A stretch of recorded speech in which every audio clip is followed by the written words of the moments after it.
Irmãos, é interessante como durante vários dias a gente fica, eu pelo menos, quando estou escalado para trazer a palavra, eu fico muitos dias assim, na comunhão. Às vezes, você está triste, você está aborrecido, porque eu fico silencioso, eu fico mais quieto, porque eu preciso ouvir de Deus.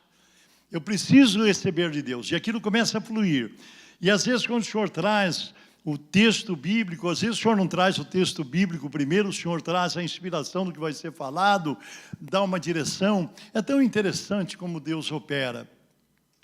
Eu estava comentando com a irmã Cris, embora eu não tenha dito para ela, não sabe nem o que eu vou pregar, mas quando o Senhor me deu o texto, eu disse, poxa, Senhor, mas esse texto é maravilhoso, mas já preguei tanto, é tão conhecido.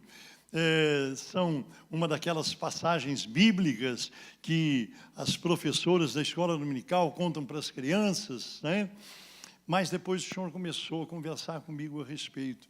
E eu digo, nossa, como Deus é maravilhoso, que mensagem importante. Eu queria ler com vocês lá no livro de Juízes, livro dos Juízes.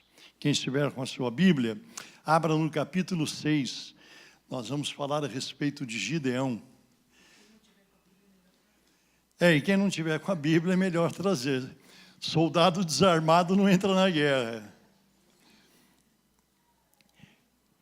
Irmãos, eu confesso para vocês que eu uso o tablet, o celular, são as minhas Bíblias, porque eu enxergo melhor, me ajuda no enxergar na leitura. Eu tenho já dificuldade na leitura do livro, embora eu ame muito a Bíblia e eu tenho ela em casa, eu tenho um grande amor pela palavra de Deus como livro.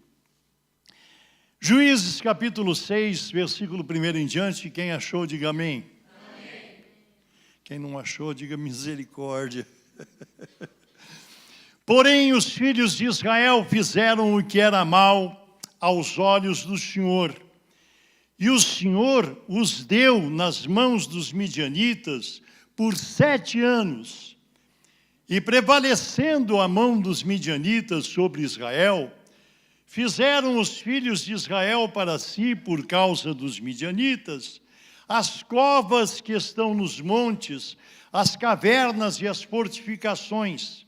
Porque sucedia que, semeando Israel, os medianitas e os amalequitas, e também os do Oriente, contra eles subiam, e punham-se contra ele em campo, e destruíam os frutos da terra, até chegarem a Gaza.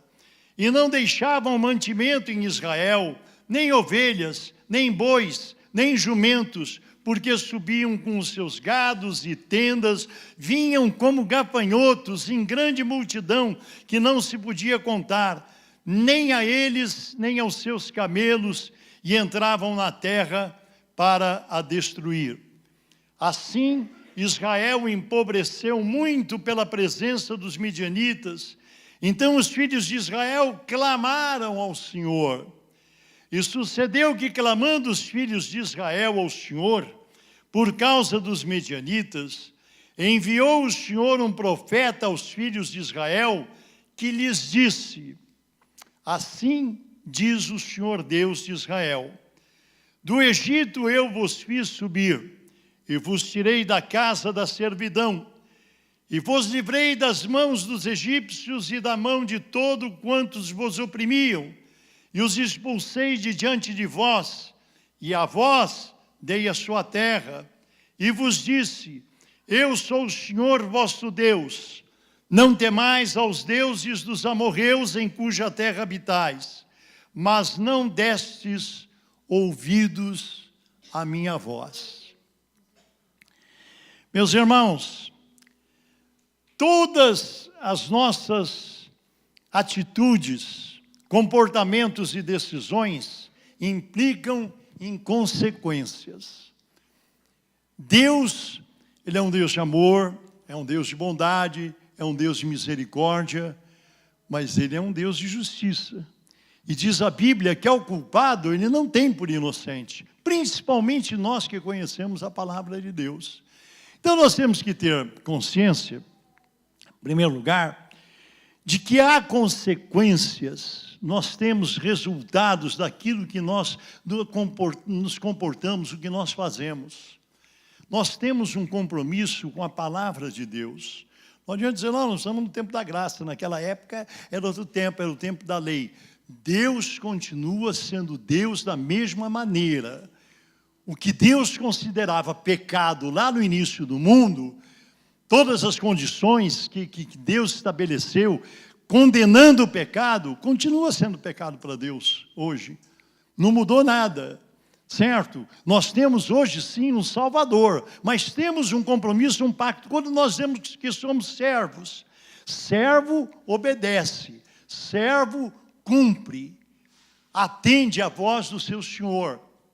E Jesus é o bom pastor. O que aconteceu? O povo de Israel, está claro aqui, que situação desse povo, a situação, o quadro daquela época era o quadro de um povo que estava subjugado ao poder do inimigo. Estava subjugado, estava dominado, porque fizeram o que era mal aos olhos do Senhor, não obedeceram, não foram fiéis, não se mantiveram na presença de Deus, se corromperam. Aí o povo começou a clamar, o que está acontecendo? Por que esse sofrimento? Por que essa dor? O que está ocorrendo? Aí Deus misericordiosamente manda um profeta, que chega lá e diz assim, olha, assim diz o Senhor, eu vos tirei da terra do Egito, com mão forte, com operações, com maravilhas, dei uma terra para vocês, estabeleci como é que vocês deveriam ser, avisei vocês que vocês não deveriam se misturar, nem se corromper, nem adorar aos deuses deste povo, mas vós fizestes isso? Não. Então, as consequências são em decorrência das desobediências constantes em ouvir a minha palavra. Irmãos, nós temos que ter consciência. Porque a nossa dorzinha de barriga, ah, Senhor, nós vivemos reclamando e gemendo.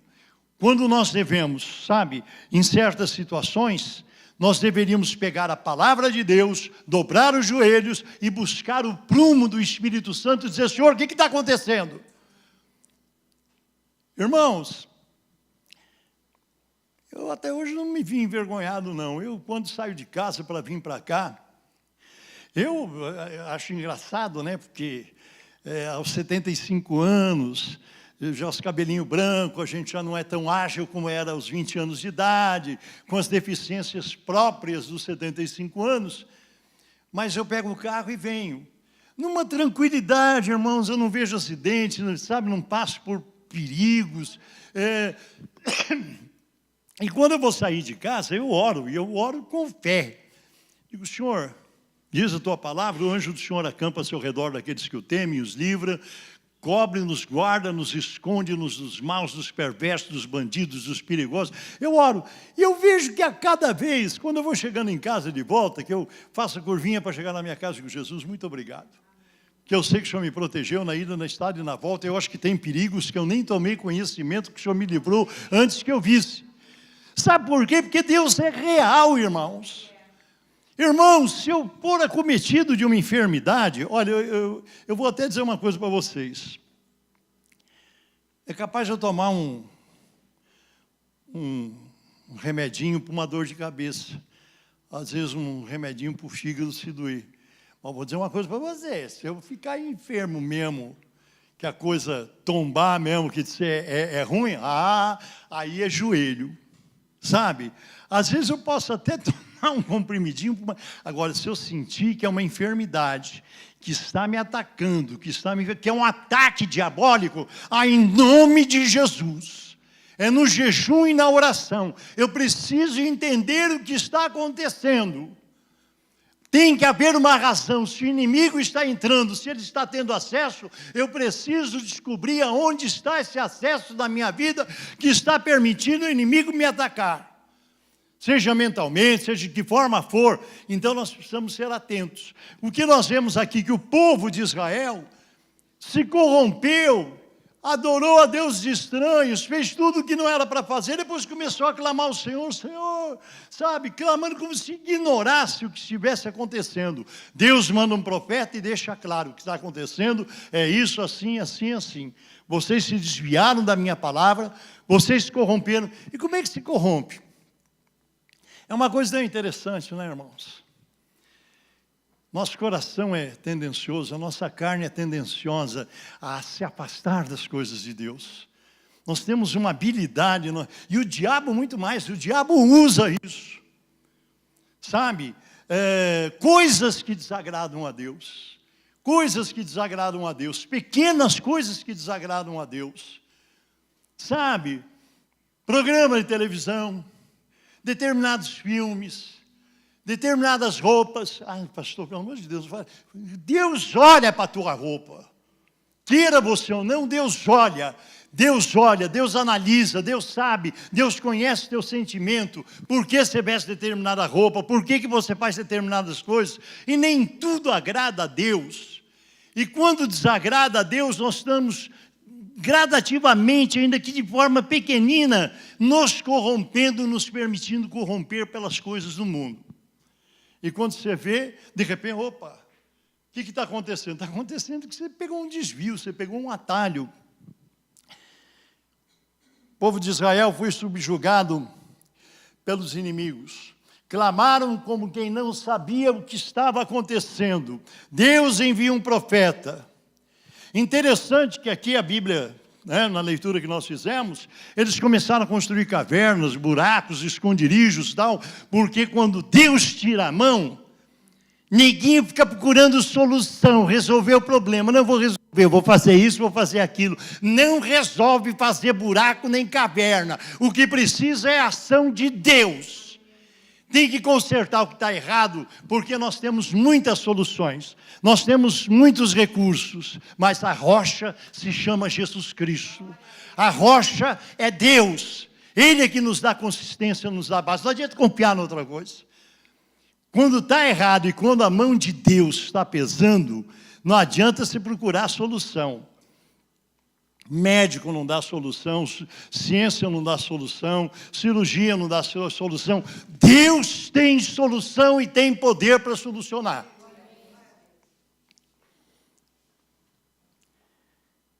Aí, de repente, tem um cidadão lá, chamado Gideão.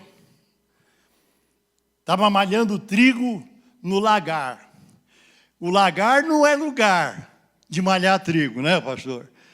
O lagar é para uva, para fazer outra coisa, mas para disfarçar, para enganar o inimigo, ele estava malhando trigo no lagar.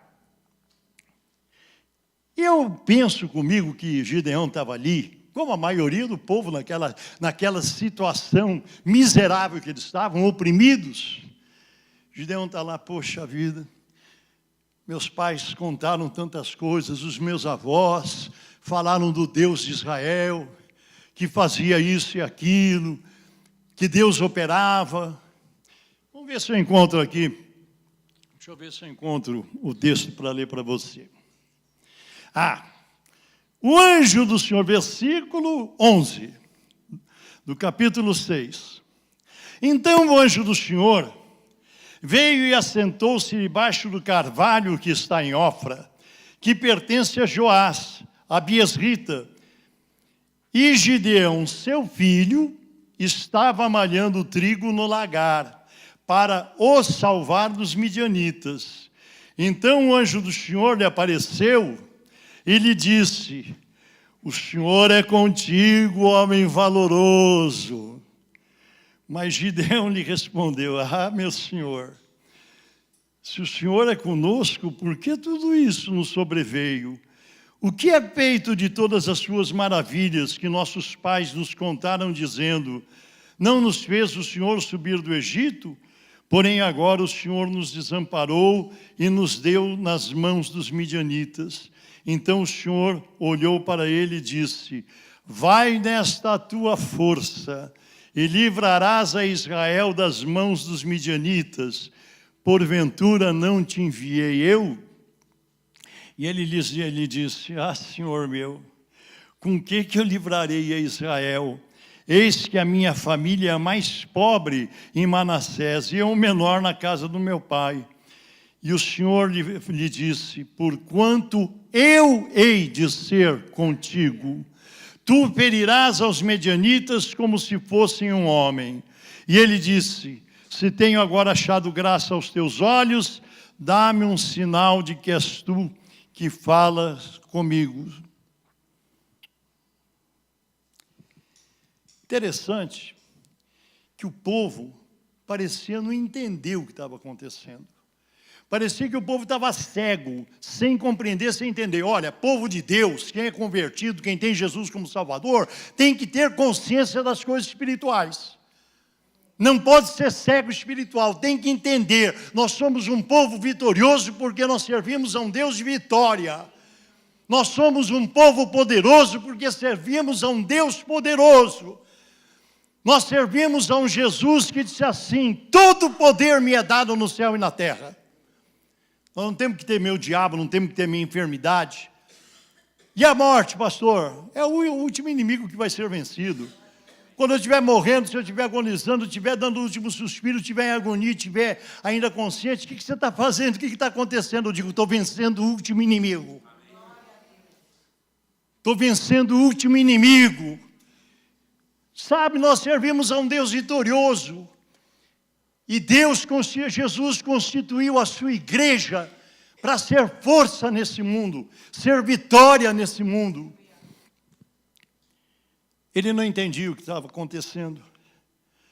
Gideão não sabia, não percebia. Onde estão as coisas que Deus fazia, que nós ouvimos falar? Onde estão? Aonde está o Deus de milagres e manifestações sobrenaturais? Nós estamos buscando, estamos orando. Já está acontecendo? Estamos vendo alguma coisa? Está acontecendo alguma coisa? Porque quando nós começamos a alinhar com a vontade de Deus, tem que ter resultado. Desobediência, desalinhamento traz resultado negativo, mas alinhamento com as condições de Deus traz resultado positivo. Manifestação do poder de Deus. Primeira coisa que Gideão viu ali, quando viu aquele varão, aquele anjo, era o Senhor falando essas coisas. Deus te escolheu para você trazer libertação ao povo de Israel. Sabe por que Deus escolhe? Porque Deus conhece corações. Agora é interessante a visão, os objetivos de Deus e a visão humana. Quando Gideão ouviu aquilo, varão valoroso, varão valoroso, eu estou aqui tremendo de medo, malhando trigo no lagar. Você vai fazer o povo ser liberto. Mas como eu sou menor da casa do meu pai, não tenho nada. Sabe, eu acredito que para convocar uma guerra, convocar o povo, tinha também, não era só assim: vamos todo mundo por emoção. Acho que tinha administração, tinha despesas, tinha coisas, tinha armas, tinha uma porção de coisas que precisava ser feita. E ele disse: eu não tenho nada. Eu não tenho nada, como é que eu vou ter condição? Não, mas é você mesmo, Deus te escolheu. Você tem certeza que Deus te escolheu? Então trilha o teu caminho e cumpre o teu ministério. Vai em frente, enfrenta as lutas, os desafios, porque se Deus te chamou, Ele garante a vitória. Fica questionando para Deus: mas eu não tenho condições, mas eu não posso, mas é isso, é aquilo. Você pode, tudo posso naquele que me fortalece. Paulo foi um homem sofrido, tanta coisa que ele passou, mas ele disse: tudo posso naquele que me fortalece. Aí ele disse assim: se é o Senhor que fala comigo, então espera um pouquinho, vou preparar um presente. eu quero que você aceite. Falou para o anjo, espera aí, se é de Deus mesmo, eu quero ver. E ele foi preparar uma oferta.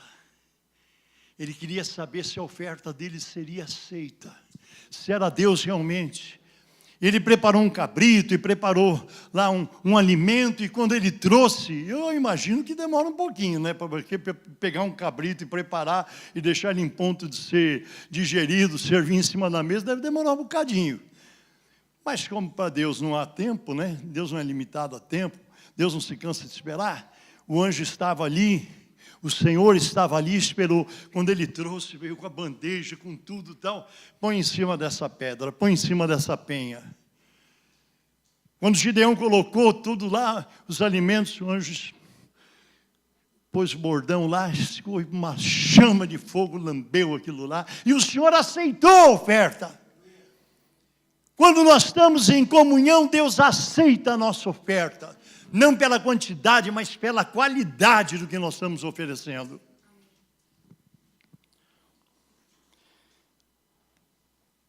Interessante que depois disso, Deus deu uma ordem para Gideão. O teu pai, juntamente com o povo dessa cidade aí, levantou um altar para Baal.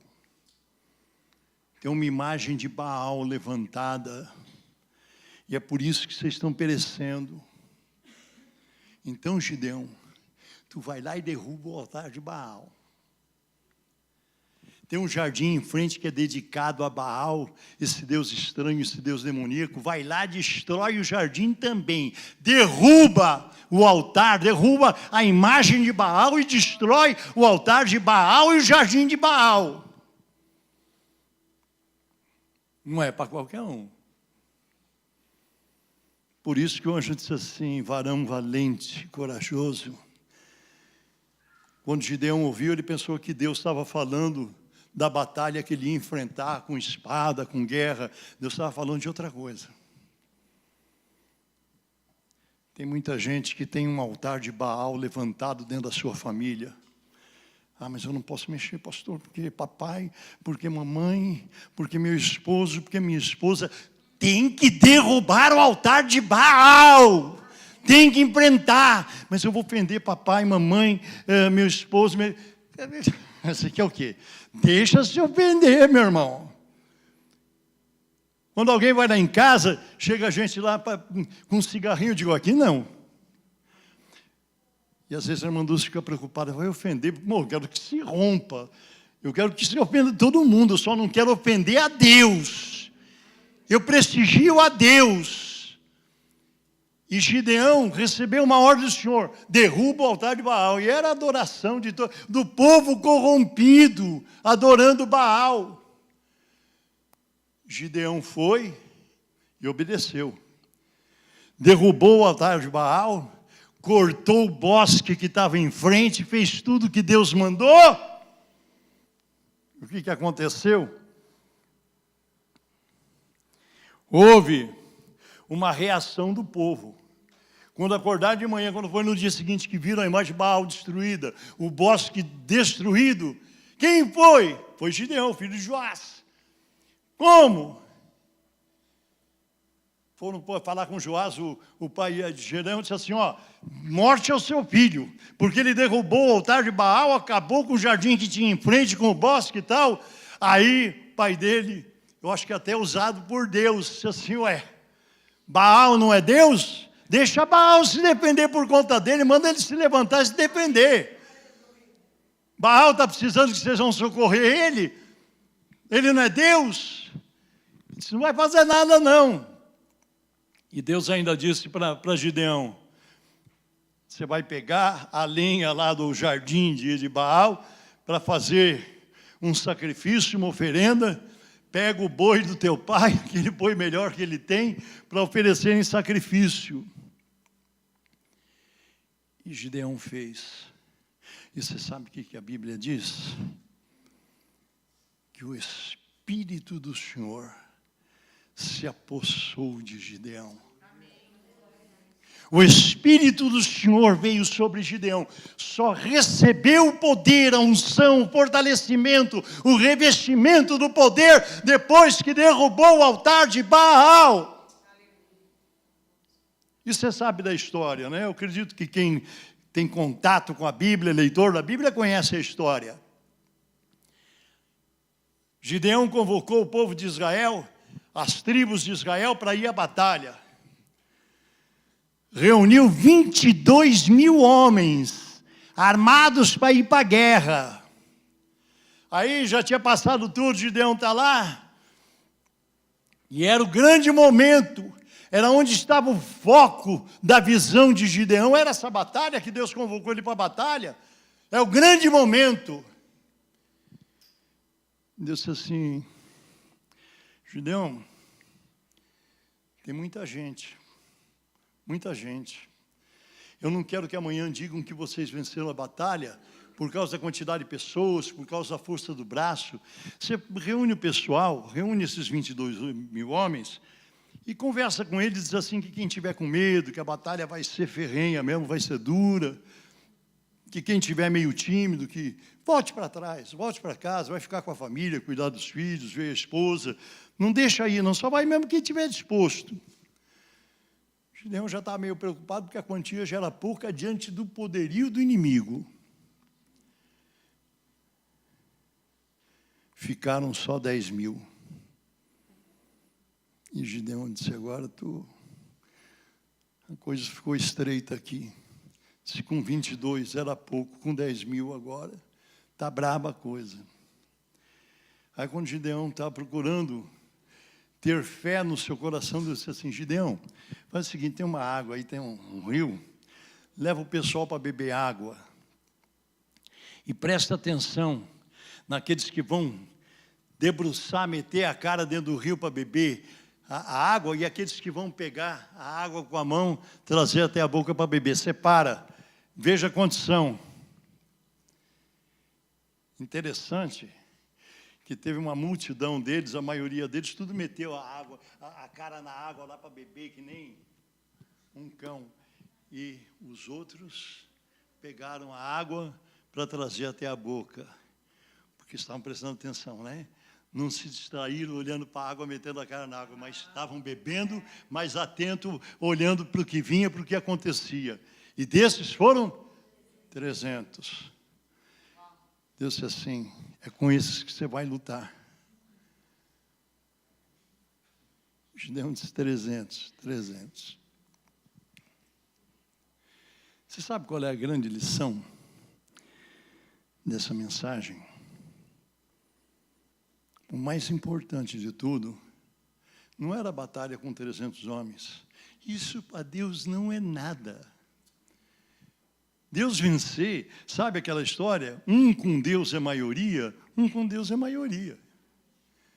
Deus não estava preocupado com a batalha, com a quantidade, com espada, com guerra, com canhão, com bomba atômica. Deus não estava preocupado com isso. Deus estava preocupado com o altar de Baal, que estava levantado, aquele povo adorando um Deus estranho. E você quer perceber uma coisa interessante? Um Deus tão grande e poderoso poderia ter derrubado, ter mandado um raio e destruído a imagem de Baal. Mas isso foi o que Deus não fez. Isso foi o que Deus não fez. Esse quem fez foi Gideão, porque Deus mandou: derruba o altar de Baal. A batalha você deixa comigo, que com 100, com 200, com 1.000, com 500 ou com 10, com quantos forem, a batalha está garantida por mim, mas o altar de Baal tem que ser derrubado por você. O jardim tem que ser destruído, o bosque tem que ser destruído por você. E nessa manhã, eu quero dizer para você, o problema que você tem para ser resolvido, que você está aqui nessa manhã preocupado, a doença que tem que ser curada, são menos importantes para Deus. Deus não tem dificuldade nenhuma em curar câncer. Deus não tem dificuldade nenhuma para curar paralisia, abrir olhos de cego, tirar a pedra dos rins, abrir veia que está entupida. Deus não tem a menor dificuldade para esses milagres. Ele é o Deus dos milagres. Deus não tem dificuldade. Pastor, Deus não tem dificuldade para mandar o dinheiro que o senhor precisa para realizar as obras que Deus tem determinado. Deus não tem problema, não. Deus não tem problema com isso. Não existe milagre difícil, não existe dificuldade. Deus é Deus, Ele pode todas as coisas. Mas a imagem de Baal, que esteja na tua vida, essa sim, impede das bênçãos de Deus chegar até você. Eis que as minhas mãos não estão encolhidas, para que eu não possa abençoar, nem os meus ouvidos agravados, para que eu não vos ouça. Mas as vossas iniquidades fazem divisão entre vós e o vosso Deus. Então, nessa manhã, há uma necessidade muito grande de que nós possamos, ao final dessa palavra, identificar qual é o Baal que está na nossa vida. O que é que está nos impedindo? Quantas coisas existem?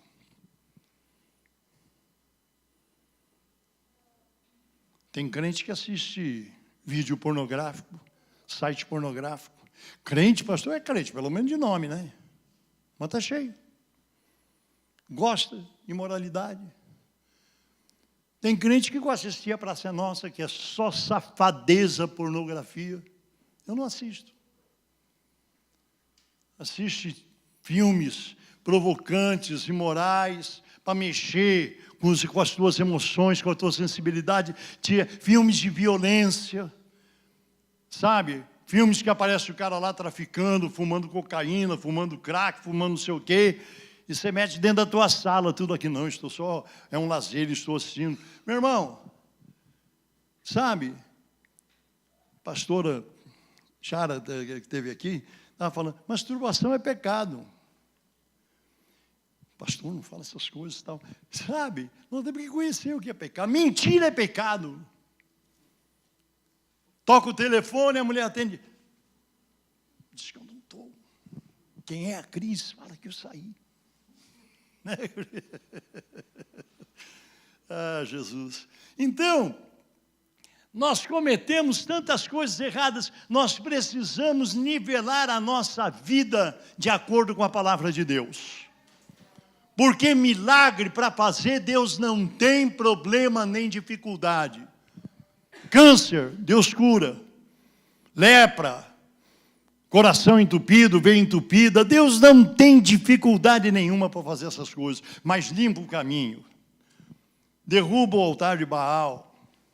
Mas, pastor, se eu fizer isso, eu sei, tem umas coisas aí que eu preciso endireitar, mas precisa ter tempo. Tempo? Meu marido, o senhor não conhece meu marido, é complicado. Ai, irmã, minha esposa é muito difícil.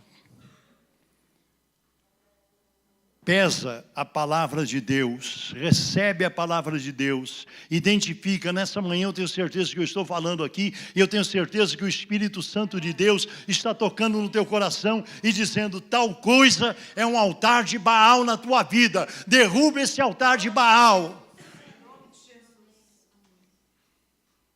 Eu recebi um convite de um familiar, que eu nem tenho tanta amizade assim, mas é familiar da Dulce. Está fazendo hoje uma festinha, nasceu o filho dele, ele alugou uma chácara aqui em Guarulhos, e ele me manda um convite assim, pastor Paulo, vamos ter uma festinha, aluguei uma chácara, papapá, tal, venha com a tia Dulce, e não sei o quê, vai ser uma bênção, pedimos que as mulheres tragam 1 quilo de frango, de linguiça, de carne, não sei o quê, e os homens tragam um fardo de cerveja, nós vamos ter funk, vamos ter não sei o quê, eu digo, vai erguer um altar de Baal na minha vida, vai plantar batata, sabe? Não adianta.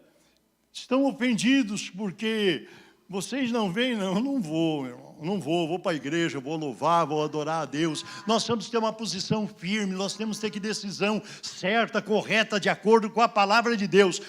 Altar de Baal, não. Em nome de Jesus. E a batalha? A batalha é só vitória. A batalha é só vitória. Deus garante a vitória. Quando não tem mais altar de Baal, não tem mais bosque de Baal, o caminho está aberto e Deus está na tua vida e está agindo. Irmãos, eu fico às vezes vendo uma jornal, reportagem, que o negócio da dengue está furioso. Diz que a dengue está matando, já matou não sei quantos, está contaminando todo mundo. Eu nunca tomei uma vacina, nem a Dulce. Não tem vacina, sabe, não tem nada. A gente mantém a casa limpinha, cuida e tal. Quando eu oro, eu digo, Senhor, repreende esses marimbondos, esses pernilongos, essas contaminações, essas coisas todas, essas maldições, essas pestilências que Deus colocou nos egípcios, que vós bem sabeis, sobre vós não virão as más enfermidades que Deus liberou sobre os egípcios. Nós somos protegidos, o que nós precisamos é não ter altar de Baal na nossa vida. Às vezes teu filho, tua filha pode ser um altarzinho de Baal. Papai e mamãe têm que olhar como é que filho e filha namora, como é que é o relacionamento. Ah, pastor, mas hoje não é mais assim. Não, hoje continua sendo do mesmo jeito que Deus queria. Tem papai e mamãe que diz assim, não pode dormir aqui em casa, vocês podem ter relações sexuais aqui, porque é melhor do que ir para os motéis, é perigoso, faz aqui em casa mesmo. Isso não existe não, viu? Isso é um altar de Baal maldito. Então, meu irmão e minha irmã, a palavra de Deus nessa manhã para você é essa. A luta, quando nós lemos esse texto de Gideão, vencendo os midianitas, com 300 homens, a batalha foi o mais fácil, porque Deus foi quem venceu a batalha. O mais difícil era derrubar o altar de Baal. E quando Deus mandou aquele anjo e falou com Gideão e disse assim, varão valoroso, é porque Deus sabia que ele tinha um coração obediente, um coração acessível, um sentimento para se dobrar na presença de Deus e fazer o que Deus queria.